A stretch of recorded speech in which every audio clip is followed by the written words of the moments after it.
So this morning we're going to be in Ephesians 2.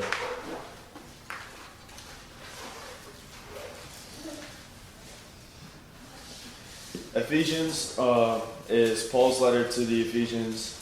There's two halves of this book.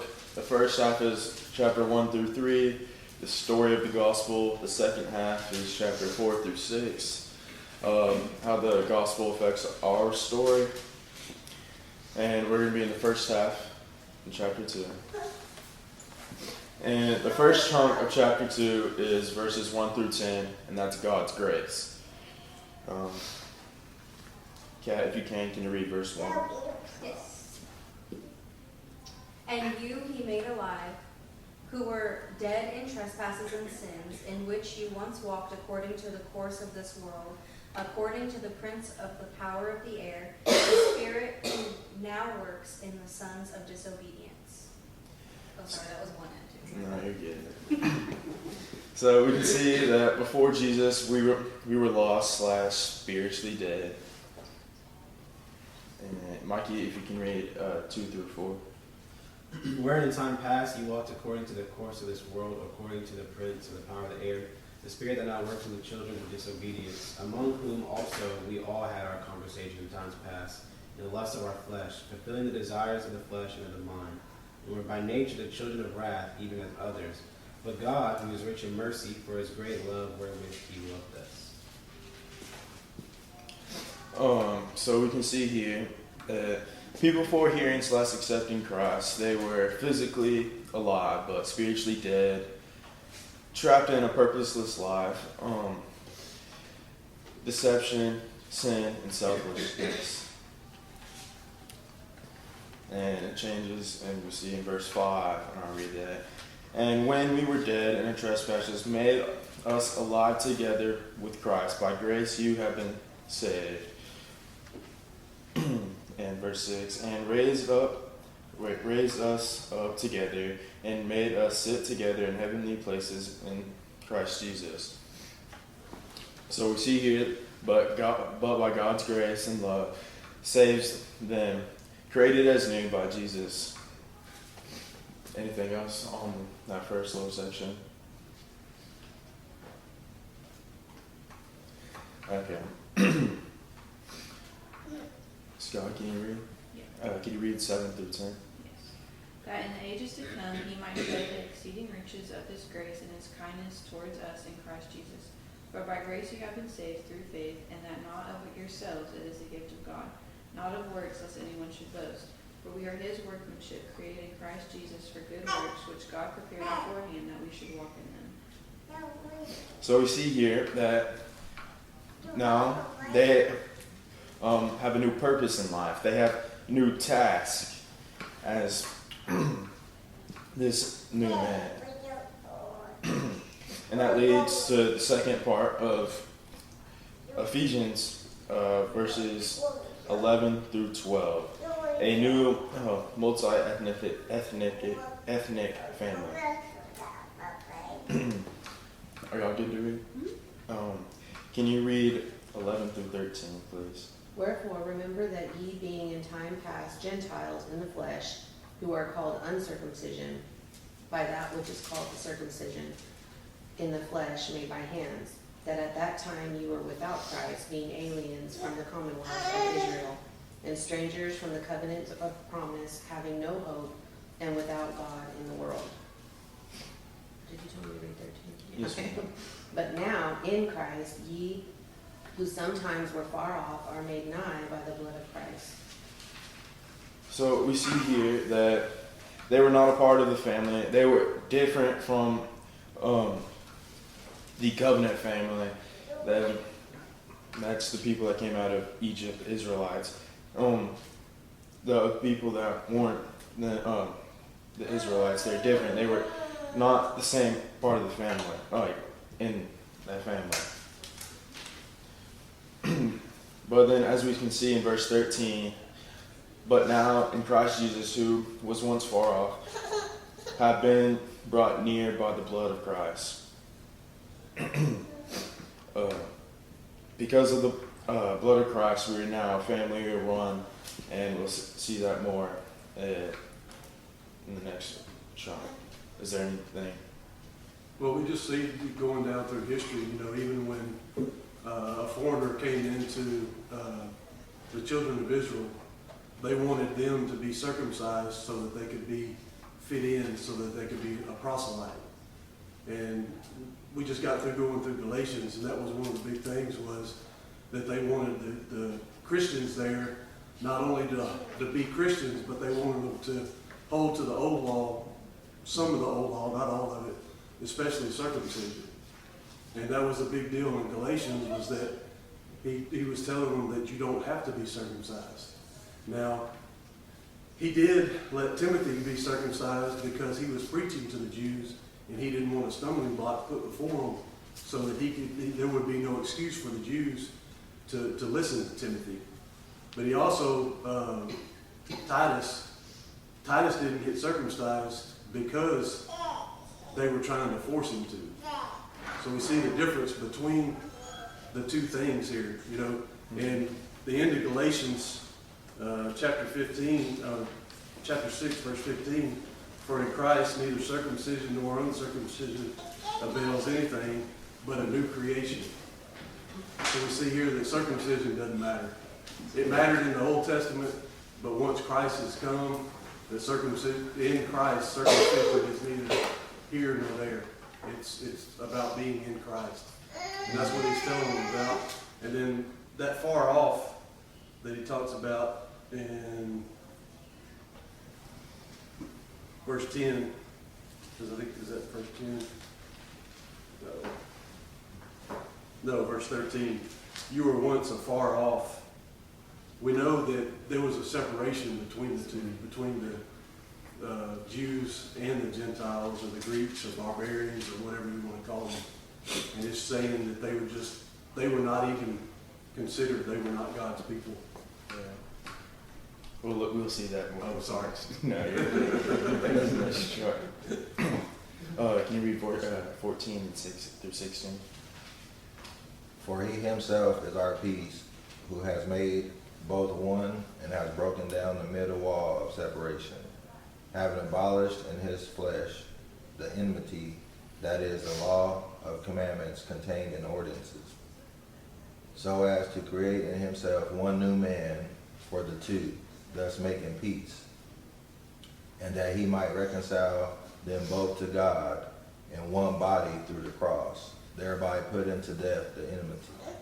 So we can see here that barrier, that separation between the covenant family and basically everyone else has just been destroyed. There's nothing there between them anymore. And as we saw in 13, through Christ we are now one. And we'll see that more in the next little chunk. But we can see that they're one family right now. Anyone want to add anything? Well, we went to the Men's Development Conference. I don't remember if it was last year or the year before, but one of the speakers did a presentation on the temple, and it showed all the workings of the temple, the courtyard, and everything.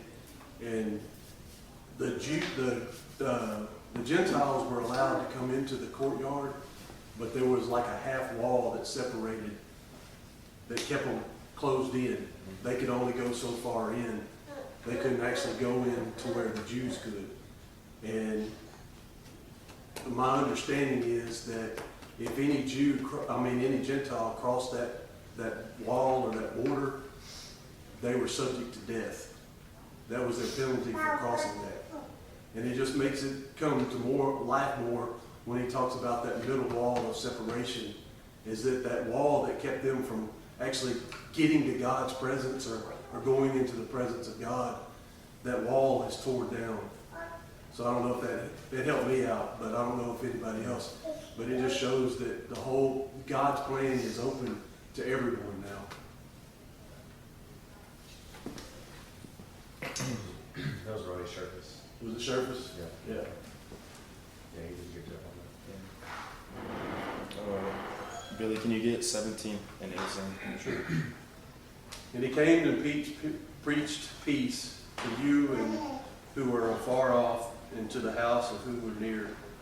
For through him both have access to one Spirit and to one Father.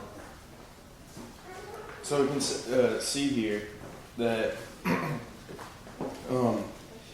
people that heard Jesus had a chance to be part of this family, and if they haven't accepted it, they're not going to be part of the family.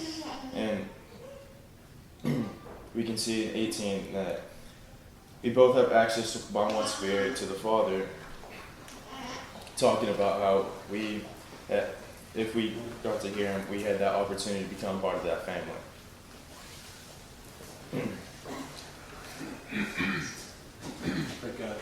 I just might want to emphasize the part about the one Spirit to the Father. Most of us already know this, but there's only one way to get to the Father, and that's through Jesus. There's not multiple ways, but there's only one path to get to Him. Sydney, can you read 19 and 20, and Jess, can you get 21 and 22? Now therefore you are no longer strangers or foreigners, but fellow citizens with the saints and members of the household of God, having been built on the foundation of the apostles and prophets, Jesus Christ himself being the chief cornerstone. In whom the whole building being fitted together grows into a holy temple in the Lord, in whom you also are being built together for a dwelling place of God in the Spirit. So we can see here, we are one, and Jesus is that cornerstone that helps us be part of what was the covenant family. And since there's not that barrier anymore, we are one, and Jesus is the cornerstone for us. Does anybody have anything else? Yeah, it's interesting in verse 19 it says, now therefore you're no longer strangers and foreigners. We talked about last week how Ephesians, this area is mostly Gentile in terms of the church that it's being addressed to.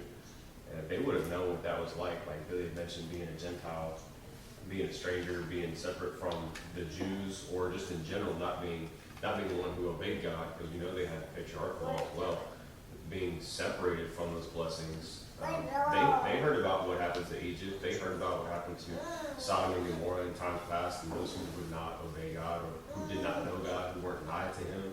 And to have this analogy made that you are now a particular member on which the building is created, an analogy-wise being the body, where God abides, that would have been very significant to them in terms of you have value. You're not just different because God didn't want you. You have value, and you're actually part of the structure which God abides, which is His body, or in this context is called the temple. It gives this analogy that you're a building block. But you can't finish a building without one layer on top of the other. You have to be there as part of every other structure. Anything else? I think this also, it's letting them know they're not like second-class citizens, and you have the Jews that were converted, and then you have Gentiles who were like, the heathens and whatever. But you can look at that in the church today, and you kind of still have that same sentiment sometimes when you have people who were raised in the church versus people who might not have been raised in the church. I'm not saying that people make them feel like that, but sometimes they feel in and of themselves like second-class citizens because they weren't raised in the church. And so this also lets us all know that we are all one in Christ. It doesn't matter where you come from as long as you are saved by that one Spirit and obedience to His word. Yeah, I'll piggybacking off of that. Some congregations, if they get visitors, I feel like they can feel more left out. They're not as welcoming. They're not as like one family, as it says here, and it makes them feel really left out. On the flip side of that, if a congregation is doing well, I know the congregation that we've participated with in West Palm Beach and we've been there over the last year. Lexi was thrilled to get to go back and see all of her friends and catch up with them, and we walked in and she went straight to class, no issues. They were excited to see her. So knowing that we do have family elsewhere in the world that we can just walk up to with open arms and they're ready to greet us and welcome us, that's what we should as a congregation strive to do as well.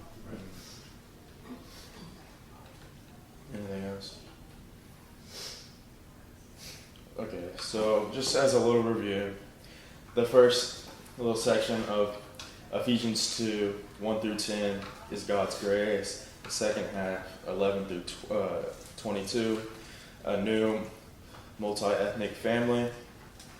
And a few little things I've written down. Sin equals spiritual death, or spiritually dead, and grace equals spiritually alive. And that barrier is broken down. We are one family. And if anybody else has something to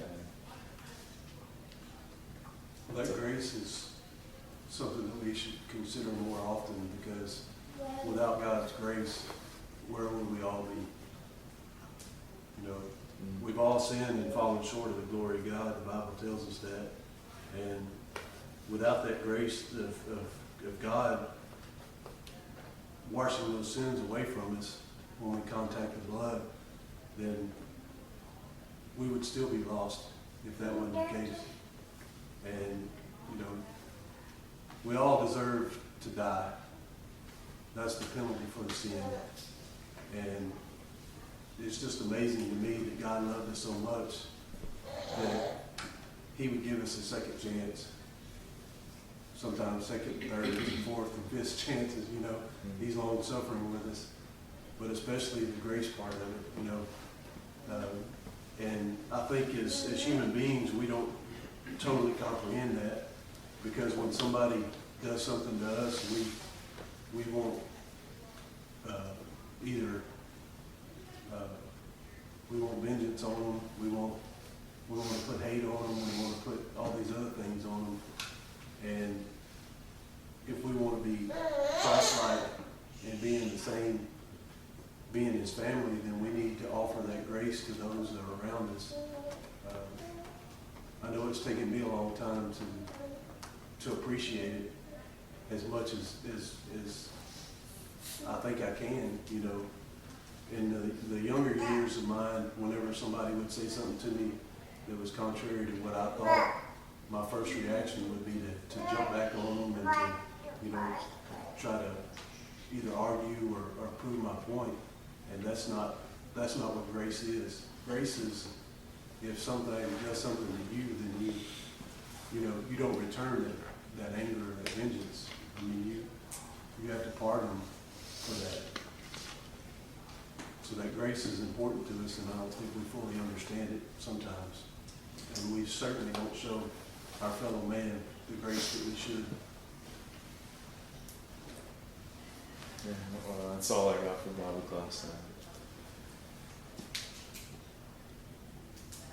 now. Kind of piggyback on what was said earlier too about, and that was a great point about how sometimes, even subconsciously, you know, sometimes we might, you know, if we were raised in the church or whatnot, there, you know, subconsciously there might be a division or whatnot. Some people, you know, that chose learn the gospel later on in life, and even just as a side point, a lot of times those individuals you'll see are, you know, are some of the stronger members that we have. Oftentimes, because they're not going off of, you know, just what they've been raised on, or they've had to come to this conclusions, you know, about, you know, studying and giving up a lot of sacrifices that they've made to get to the point. But also, if you look back, we have to remember that we were all in that same boat, regardless whether we were raised in the church or not. We're coming from the same lost background. Once you get to that age of accountability, we've all sinned. You know, at some point, we've all sinned. We've all have our reward, in not a good way, coming. We're all in that lost position, and we were all, like in verse 13, we were all once far off. But it's because of Christ and His sacrifice that he in verse 16, that He reconciled both of those two individuals. Specifically here, they're talking about you know Gentiles and separation, but that applies to us today too. I mean, you know, it's, you know, whether you can apply that to, you know, whether you grew up within the church or not. We're reconciled together. We're all been in that same position, that same lost position. There should not be any kind of division there.